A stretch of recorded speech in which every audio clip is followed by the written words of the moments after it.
From Hollywood, it's time now for Edmund O'Brien as Johnny Dollar. This is Mrs. Ernest Caldwell, Mr. Dollar. Oh, yes, Mrs. Caldwell. I'm the investigator your insurance company has hired to look for your son. Yes, I understood that from the message you left. Howard is dead, Mr. Dollar. When did you learn this? I don't have to learn. It's one of those things a mother feels. My son was a part of me. And when he died, I felt it. Oh, I see. Well, an insurance company is bound to operate from a basis of fact, not intuition. If you're going to be in this afternoon, I'd like to drop by and talk to you about him.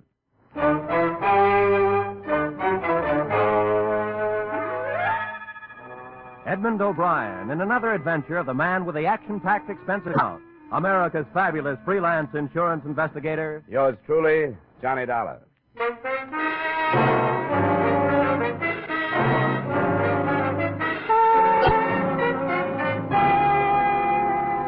Expense account submitted by Special Investigator Johnny Dollar to Home Office, Britannia Life Insurance Company, Hartford, Connecticut. The following is an accounting of my expenditures during investigation of the Howard Caldwell matter. Expense account item 1, $6.50 transportation round trip between my Hartford apartment and the Caldwell country estate. From every angle, inside and out, the place looked more like a museum than a dwelling. And Mrs. Caldwell struck me as the mother of all the answers as to why boys leave home. I don't know why Howard left. I simply can't understand it. No mother could have been more devoted than I. Except at school, I never left him alone for a moment. I made him share everything with me. I protected him and I advised him. And yet... Yeah. Well, now let's get these facts in order. Name, Howard. Age 23. Left here for San Francisco, California about a year ago. What was he doing in San Francisco? Oh, he was studying to be an artist. In a rather deceitful way. He knew I didn't approve. He told me he wanted to go to the coast to see a football game. Then he wired me that it had been delayed. And the next thing I knew, this letter arrived, saying that he'd met some people out there, that he didn't need any money, and that he'd enrolled in this art school. I didn't believe it. I knew he was in trouble then. What's the name of the school? The Orlando School of Art. I wrote and begged him to come back, and he answered that he thought it would be better if he didn't, as if he were being threatened. Why would anybody threaten him? Why, I don't know. He told me very little of what he was doing. That's why I knew he was in trouble, because we always shared everything. He'd never kept secrets from me. I think you're exaggerating this thing, Mrs. Caldwell. I tell you I'm not. You haven't told me any one thing that I What can... should I think when he writes that I'll never see him again? When he tells me not to go to the police because it won't do any good? That he's gone to another life? Here's a letter. Read it for yourself. The letter did say that. The date on it was a week old, and it went on to make other vague references to danger and death. But a statement that the mother had ignored came, to my mind, closest to the truth. Howard Caldwell had written, "If I had been mentally equipped for life as other people are, this wouldn't have happened, and I could have lived."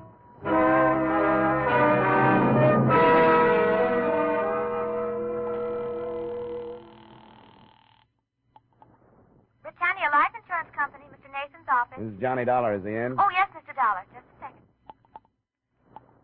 Well, Dollar, that was a quick trip. What do you think of Mrs. Caldwell? Well, that's neither here nor there. How'd she happen to turn to you? Her lawyer advised her to. We carry a big policy on the son. The lawyer told her that putting the problem in our lap is the best way to do it. And there was something about a letter advising her not to go to the police. Yeah, I read it. Well, we ordinarily don't do this sort of thing, as you know, but it's a matter of $200,000. Did it sound like suicide to you? And it sounded vague. He's been writing his mother a lot of double talk that she's been interpreting in her own motherly way. Uh-huh. He was supposed to come home this summer and didn't. I don't know what to make of it. If you want to find out anything, you won't get it from her. Could you go out to San Francisco? Oh, sure, but let's not share this with Mrs. C. She'd probably beat me out there.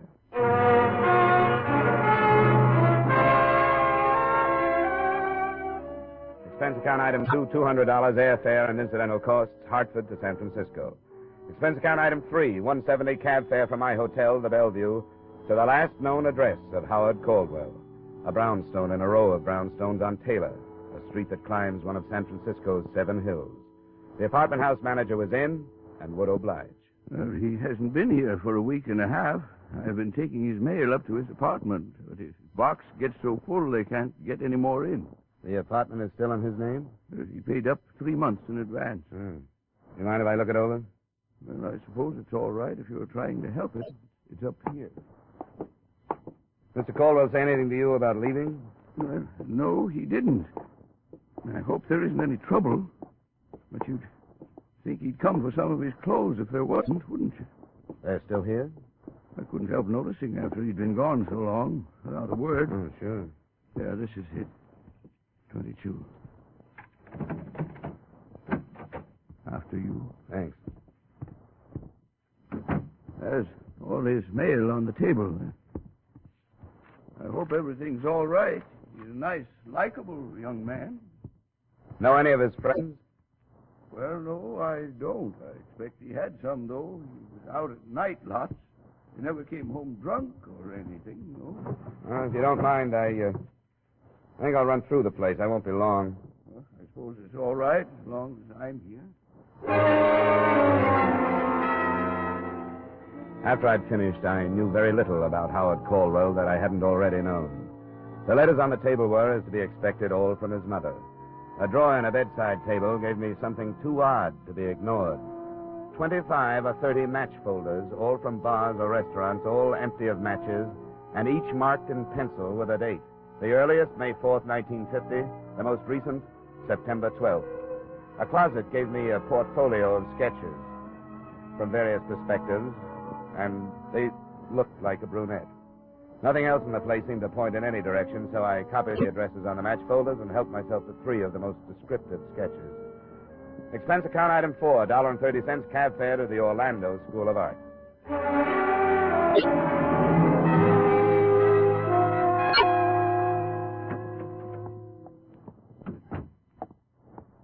How do you do? I'm Beatrice Orlando. Did you wish to see me? Yes, I'm a private investigator from Hartford, Connecticut. I'm here trying to locate a student of yours. Howard Caldwell. That's right. You're fast. Not at all. I take a personal interest in my student. It was so strange the way he just stopped coming to class. He was doing so nicely and seemed to enjoy his work. Is he in trouble? I don't know. I wonder if you could tell me which of his classmates were personal friends of his. Well, I don't think any of them were. Here. Look at these. Oh. Yes, that's Howard's work. Excellent, don't you think? And that model, she must be a gorgeous girl. Isn't she one of your models? I only wish she were. Remarkable, the lines and planes. Yeah. Do you think she's real? Drawn from life, of course. No wonder he didn't bother to make friends here.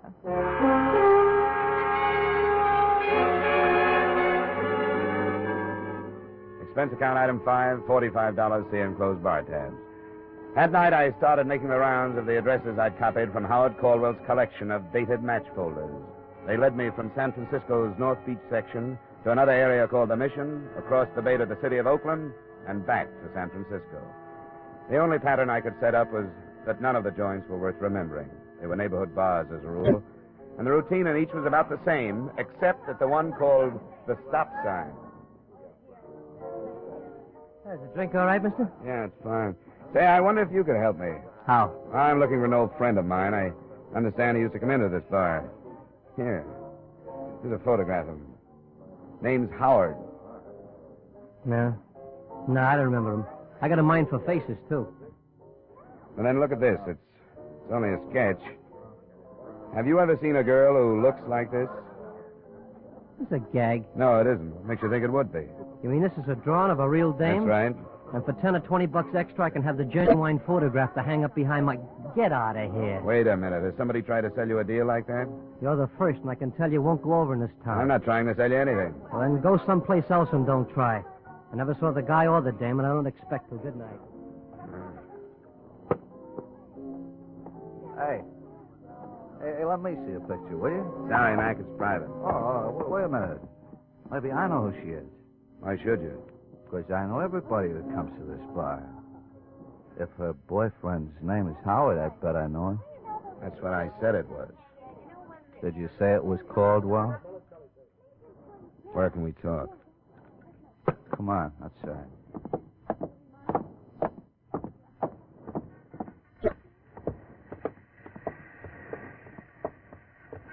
You know where Caldwell is? Yes, sucker, I know where he is. Keep it quiet. Hey. We'll both keep it quiet, huh? I'll take this out of your ribs if you play ball. That's a deal. Up to the corner, then, and across the street.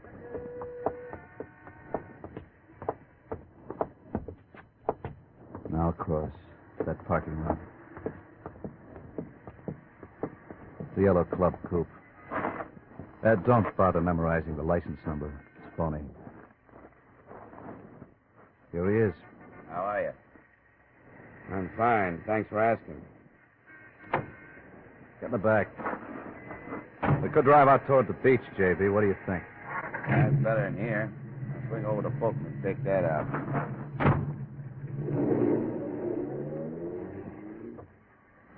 How'd you get the addresses of these bars? How did you find out about me? We've been waiting for somebody to show up. Been watching his apartment. We saw you go in and then tailed you to that school. Is Caldwell alive? Yeah, but he won't stay that way if people start prying. Why not? Who hired you? I'm a private investigator. I'm not supposed to tell people things like that. We aren't getting any place, are we? Now, look, from where you sit, how is it going to hurt you to tell us? You're working for the old lady? His insurance company. They carry a big policy on it. Well, lay off, JB. It's not funny. The devil it is. Stupid jerk. Watch it, JB, will you? I've only got one thing to say, Dollar. Stop looking for him. Leave things the way they are. I'm giving you the best advice anybody could. Drop it. Go on home. Can't do it. I'm stuck. You ought to understand that. It's my business. If I give up on one job, I'll never get another. Yeah, I guess you got a point at that. Drive him back to his hotel, JB. It's Bellevue, isn't it?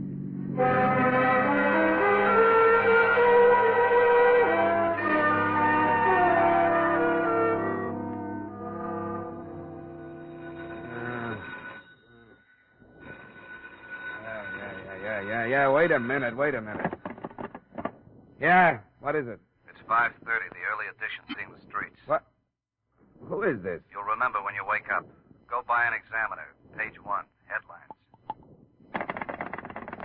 Yes, sir. Send me some coffee, will you? And the early Examiner. Yes, sir. I think the coffee shop is just opening. A couple of cigarettes later, room service arrived. The headline read, Syndicate head found slain in auto trunk. Benjamin Miller, Western gang chief, shot to death. I didn't see how there could be any connection between a dead mobster and the Howard Caldwell matter. But that only proves how wrong an investigator can be.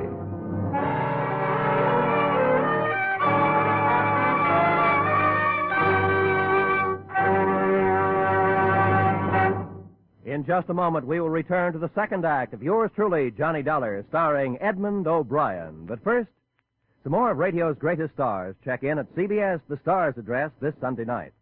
The first you'll hear are Amos and Andy. Then, a little later this Sunday, we welcome Red Skelton back from summer vacation. With Joey Adams, Eve Arden, Jack Benny, and Corliss Archer already on hand to bring you great comedy, be sure you add Amos and Andy and Red Skelton to your Sunday night listening dates, starting this Sunday over most of these same CBS stations. And now, back to our star, Edmund O'Brien, and the second act of yours truly, Johnny Dollar.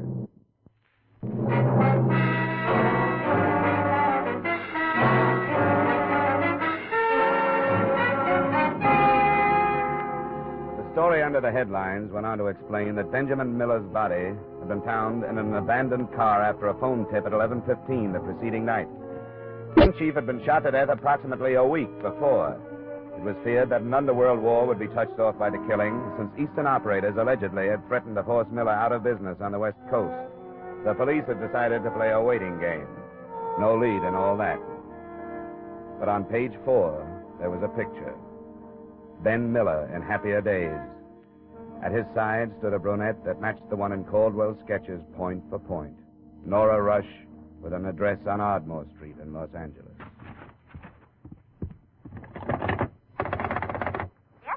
Does this hotel have a travel agency? It's only 6, sir, and they haven't opened, but maybe I could help. Well, I want to leave for Los Angeles as quickly as I can. What plane is there? Oh, I can tell you that. Just a moment, please. Sir, Yeah. United Airlines have a flight leaving in 45 minutes. Can I make it? It'll be close, sir. I could phone for you and get space if possible. Oh, I'll thank you later, Angel. Just one more thing. If I get any calls, you don't know where I am, huh? Yes, sir.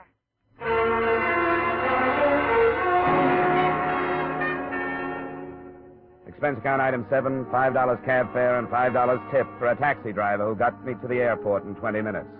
Item 8, $20, United Airlines to Los Angeles. And item 9, same as 7, taxi trip to Nora Rush's Ardmore Street address. I arrived there at 9:15. She was still in a robe when she answered the door, but the trace of makeup, which was all she needed for her face, and the soft hairdo, made me wonder if she was expecting me. There's certainly no reason to be anything but truthful. Yes, I've been expecting you. Won't you come in, Mr. Caldwell? Thanks. Come in here. You have good friends in San Francisco. Yes, I have. Very good friends. Just put your coat any place and sit down. Thank you. Well, then I take it they've told you why I'm on the West Coast. Yes. You've come to look for Howard Caldwell. There's coffee. Would you like some? No, thanks. I've had plenty. Do you know where he is? No, I don't. No, I don't know where he is. I don't know. Oh, come on now. Stop that. Why did you go? Why did you go?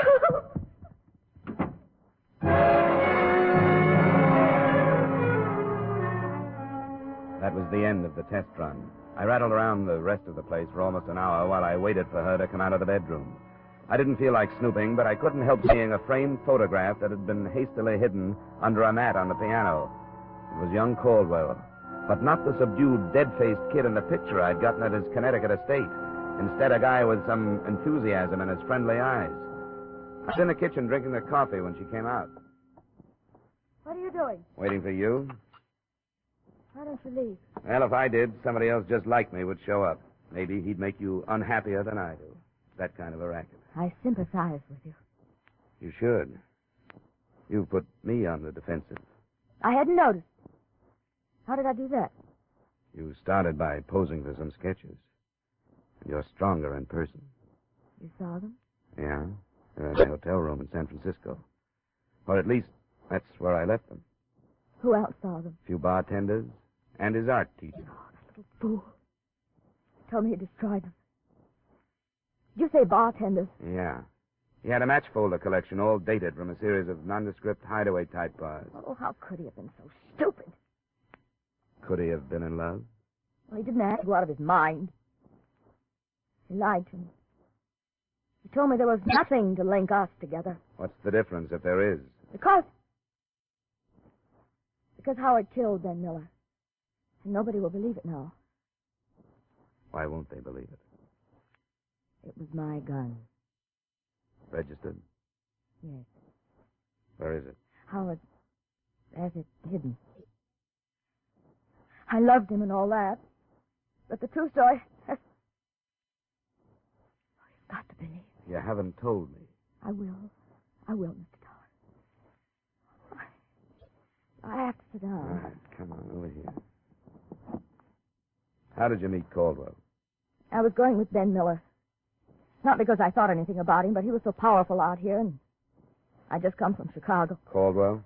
Well, it was one of those parties. Some of the models from the Orlando school were invited us to fill out.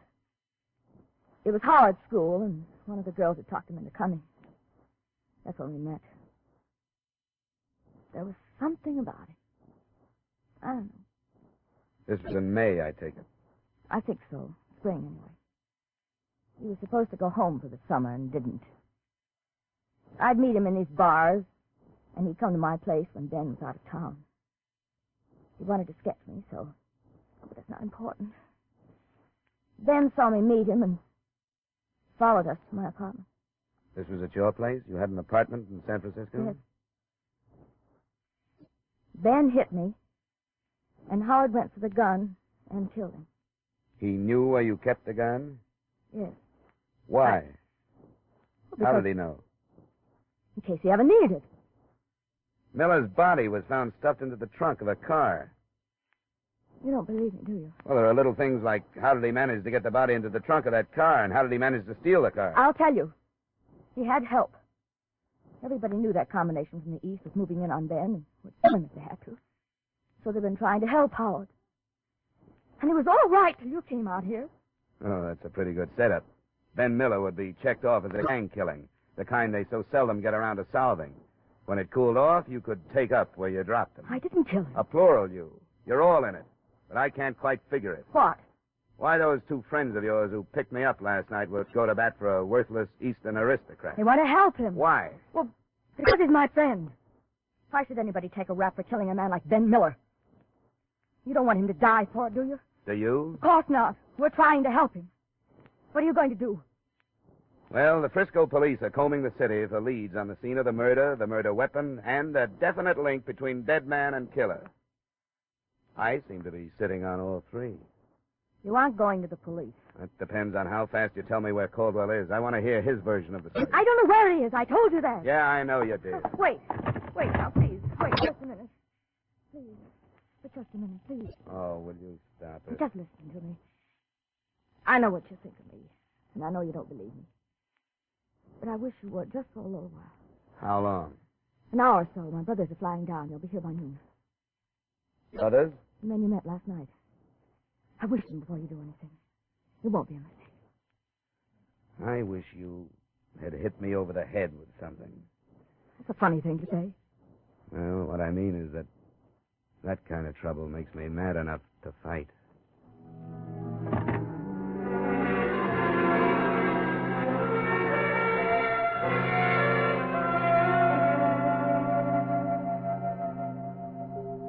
Oh, there they are, Johnny. I'll go. Wait a minute. Sit down. We're back in Johnny! business again, gorgeous. Sorry. I'll have it. All right, go ahead, you stubborn jerk. Come in. Where's the other one? Stayed in Frisco. Sorry I couldn't get here faster, honey. Are you all right? I'm all right, Al. Did you tell him how it happened? Yes. She told me and we made a deal. I wouldn't phone the police until I talked to you. Still stands. Can I get you anything, Al? Yeah, a drink would help. All right. Look, Dollar. For some reason, my sister fell for this kid. I guess it was the first time in her life that something decent came along for her. He wanted to marry her. Then it fell to pieces when Caldwell lost his head and shot Ben. What really happened, Al? Ben made a lot of threats and stirred up all the mud in Nora's life. She tried to stop him. He slugged her, and that was it. Were you there? No, I wasn't there, but that's what happened. Leave it alone, Dollar. Ben had the finger on him anyway. Why not let it cool off? There are a number of reasons. Unfortunately, I'm burdened down with a vague but heavy thing called ethics. It says so on my license. Another thing, if I forget it, it makes me an accessory to the killing. But most important at the moment is the fact that I'm not sure that Caldwell is guilty. Keep coming, Dollar. It would make more sense if you were protecting your sister instead of that punk. Would you agree? It's not true. Stay out of it, honey. Isn't that why all of you have been working so hard to keep me away from Caldwell? Because you don't want me to hear his pitch? Okay, I'll take you to him. He's here in Los Angeles. Al. For the drinks. I'm giving ground, Dollar. What do I get from you? You've already gotten it. I didn't call the police. Somebody is going to blow your head off one of these times, Dollar. There's a car in the garage, honey.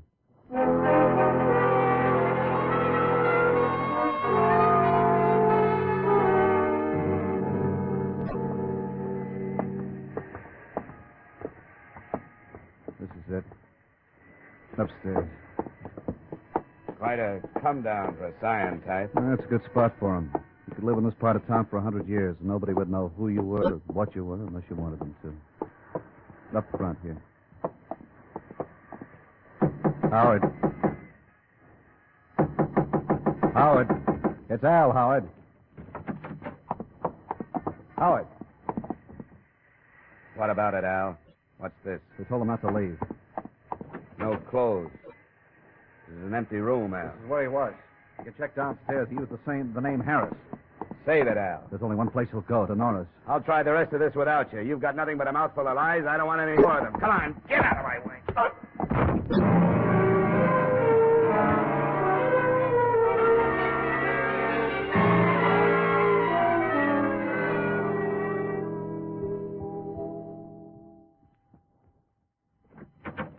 Caldwell here? Yes, he's been here all morning. He came right after you did and hid outside. He's like a crazy Where is he? in the bedroom. You stay here. My first sight of the all-important Howard Caldwell was not a pleasant one. He was face down on the bed, his head buried in a pillow, and his body shaking with sobs. It took 30 minutes of treatment, some of it not too gentle, to get him into a chair in a reasonably sane state. I'm glad you came. I'm glad you found me. I'm glad to talk to somebody who isn't stupid. I want you to calm down, Howard, and tell me what happened. What happened? You know her, and I do, too. She didn't want to marry me. She wanted to marry my respectable name. Money. Who killed Ben Miller? I did. I killed him because I didn't know what else to do. Because I'd lived with these people, these low-class people, and I began to think like them. Because I've never thought for myself all my life. I've never done anything before. Anything. I killed Ben Miller, and it's the only thing I've ever done, all by myself.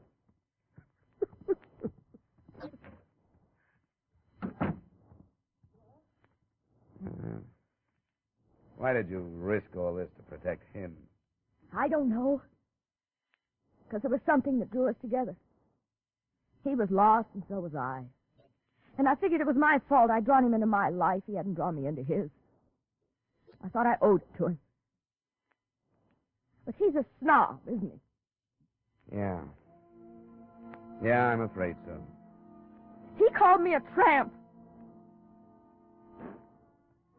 But I guess when you take a guy like him who wants to get away from his kind of life, and a dame like me who wants to get away from her kind, and neither one can figure it out. What can you expect but trouble?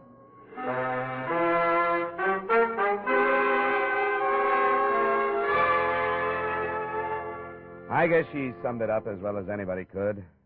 I turned him in for murder, and those who try to help him as accessories.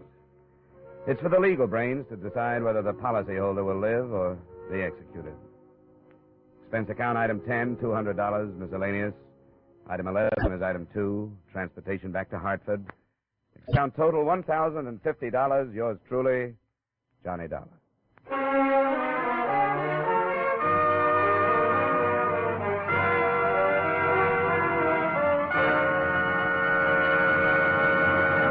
Yours truly, Johnny Dollar, stars Edmund O'Brien in the title role and was written by Gil Dowd with music by Wilbur Hatch.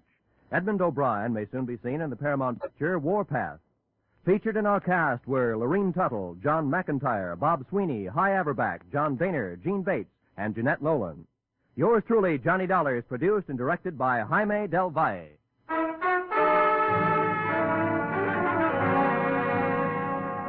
Join us next week at the same time when, from Hollywood, Edmund O'Brien returns in another adventure of... Yours truly, Johnny Dollar.